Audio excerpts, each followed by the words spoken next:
So, I've been spending a lot of time recently trying to explain to people how to get the DM buffs after I've cleared a run for them. To save myself some time in the future, I've decided to make a short video and hope that this will help people understand what they have to do without me being there and helping them pull the mobs. Generally, when King dies, uh, most of the mobs become non-aggro. Um, there's like 3 packs left and all the guards, which are still aggro. But when in doubt, you can always just mouse over them and you will see if your hand or your mouse turns into a sword, they're still aggro, and if it doesn't, then they're not.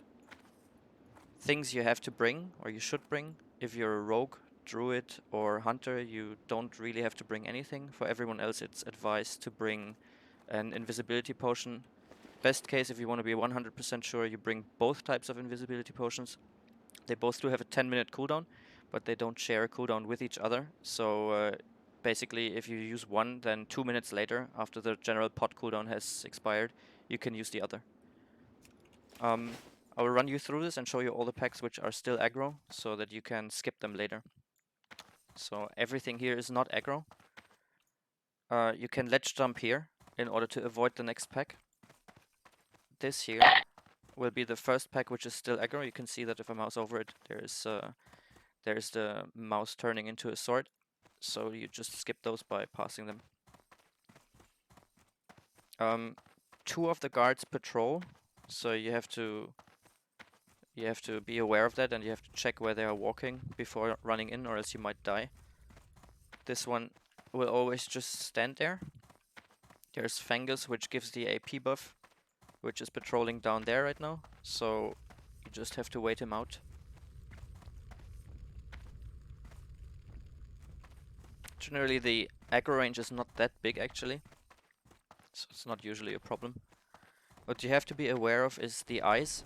Depending on when they spawn, before or after the boss dies, they are aggro or non-aggro. In this case, this is aggro, so you have to kill it. If you forget to kill it, or if you don't manage to kill it before it finishes its cast, you basically botch the ID for everyone else after you. Minions are aggro, but their aggro range is like really, really small. So if you just pass them, it's usually no problem as long as you don't run right into them. I can't cast So I that killed the yet. eye now. Usually there are insects here as well, which are aggro, but I kill them before handing over an ID, so it shouldn't be a problem. 2 things to watch out for. There's 2 pots in this room. One is here and one is usually here. I popped it already. If you run into those, that can spawn ads, and if you spawn those, you're 100% gonna die because they daze most of the time. Slipkick is still aggro, and he paths. There are a few ways to avoid him. While he's like furthest away from this wall, he won't charge, but he will turn around the corner. There are a few safe spots. One is here. If you stand here, he won't aggro you when he turns around the corner there. And if you stand like on the other side of the wall, he won't aggro you when he's turning on this side of his path. I will let him walk just so you can see what he does. These 2 mobs are still aggro as well. 2 reavers. So here, if you are a warlock or mage or whatever, ideally you want to use an invisibility potion to avoid those. But you have to be aware of the positioning of Slipkick so you don't aggro him afterwards. What you can also use is Gnomish Cloaking Device. And since this has a 1-hour cooldown and a lot of people leave it in the bank, it's not that feasible usually. I will do it as if I was not a hunter. If you're a hunter, you can just pull them with your pet and then feign on the ramp. It's not a problem. I will use a lesser invisibility potion here when Slipkick is behind the ramp. That way I won't aggro him at all, because he can't see through the ramp when you're behind it.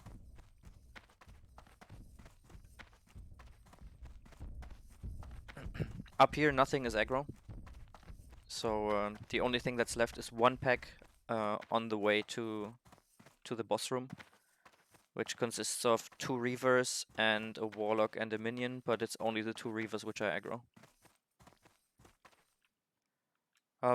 Here, usually, like if you want to be really safe, just bring the other type of invis potion, and you can see this one will cool down in 1 minute and 20 something. You can wait here and use it and pass through. If not, since it's only 2 mobs, you can also just crowd control them or slow them. I will do it. I will show how a hunter would do it. You just send your pet in. That's still recharging. You can either sacrifice your pet or you put it in a stay position in the back and then pull it back. And then if you walk more than like 60 yards away from it, it will despawn anyway, so it won't die. And the mobs will get aggro on you.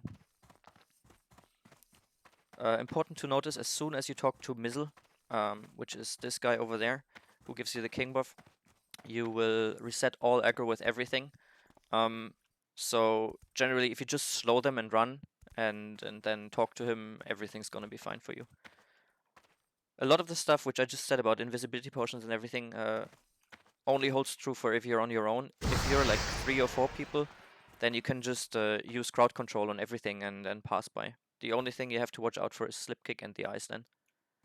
And then on your way out, you will find that there are 3 buffs, which you probably already know. Slip kick is 3% spell crit. Fangus that's the guy who patrols in the courtyard. That's 200 AP, but it's only melee AP. And the dude inside the first courtyard, whose name I've forgotten right now, is 15% HP. So it is advised to get all 3 buffs, even if you're a class who doesn't benefit from them, because one of the bosses in MC removes buffs randomly, so you can use them to protect the ones which you actually want to keep. Make sure that when you run out and talk to Slipkick, that you don't talk to him in a position where he will aggro other people, because if I talk to him here right now, then nobody who doesn't use an invis potion like hunters can't just walk through. So it's gonna be really annoying for them. Just wait for him to be in a safe spot, like he will turn to the right here, and when he's here, people can just pass him on that wall over there, and then it's gonna be fine for everyone. Because he will stand there for like a minute until he starts walking again, and that just saves everyone some time. You can also use this if someone already has the king buff. You can already use this to actually make the run safer for other people by talking to him in such a position, so that everyone can just pass without having to wait for him. Yeah, that's about it. I hope that saves me and everyone else some time in the future, and enjoy.